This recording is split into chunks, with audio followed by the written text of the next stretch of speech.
Hello বন্ধুরা, আশা করি তোমরা সবাই অনেক ভালো আছো। দেখতেই পাচ্ছ মাকে নিয়ে ডাক্তারের কাছে যাচ্ছি, আর সাথে দিদি যাচ্ছে, বাবা যাচ্ছে, জামাইবাবু, আমি সবাই যাচ্ছি। আর এই যে দেখো মা হাঁটতে পারছে না, বিদায় আমরা একটা অটো রিজার্ভ করে নিলাম। এখন আমরা যাব হলো মচলন্দপুরে। আজকে আমরা মাকে দেখাবো একটা অর্থোপেডিক ডাক্তার, কারণ মার হাঁটুতে আর পায়ের গোড়ালিতে অবস্থা অনেক খারাপ।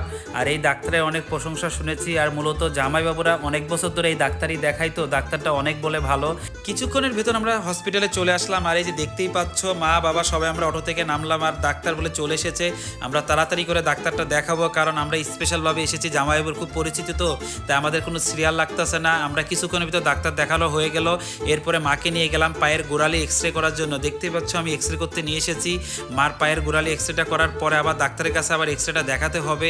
এক্সরে রিপোর্টটা দেখে ডাক্তার বলল মায়ের নাকি পায়ের গোড়ালির হাড়টা ক্ষয় হয়ে গিয়েছে, তারপরে হাঁটুটাও একটু সমস্যা অনেক, ওইখানেও বলে অনেক সমস্যা আছে। যাই হোক, আরও কিছু টেস্ট দিয়েছে, আজকে কিছু মেডিসিন দিয়ে দিল। আবার সামনের মঙ্গলবারে আসবো মাকে নিয়ে এই অর্থোপেডিক ডাক্তারের কাছে। যাই হোক বন্ধুরা, ডাক্তার দেখানো হয়ে যাওয়ার পরে আমি কিছু মেডিসিন কিনতে আসলাম, কারণ মার এই মেডিসিনগুলো আজকে থেকে খেতে বলেছে। আর দেখতেই পাচ্ছ এখানকার মেডিসিন কিনতে কিন্তু খুবই ভালো লাগে, কারণ অনেক ডিসকাউন্ট দেয় আর দামও অনেক কম। যাই হোক, ভালো লাগলো সব কিছু কিনে। যখন আমি আবার আসলাম জামাইবাবুদের দোকানে, দেখি মা দিদি সবাই বসে আছে, ভিতরে দেখি বাবা জামাইবাবু সবাই বসে আছে, ভালোই লাগতেছিল। এটা হলো জামাইবাবুদের দোকান। যাই হোক, কিছুক্ষণ বসে গল্প টল্প করার পরে আমি দিদি, তারপরে মা বাবা সবাইকে আমি পাঠিয়ে দিলাম। তারপরে আমি আসলাম পাশের দোকানে, যে টাকা এক্সচেঞ্জ করার জন্য। দেখতেই পারছো বাংলাদেশি টাকা আমি এক্সচেঞ্জ করে এখন রুপিতে কনভার্ট করব। আর এই যে চেঞ্জ করার পরে আমার রুপি নেওয়া হয়ে গিয়েছে। মোটামুটি রেট পেয়েছি, রেটটা অতটা ভালো পাই নাই, মাত্র 72.25 পেয়েছি।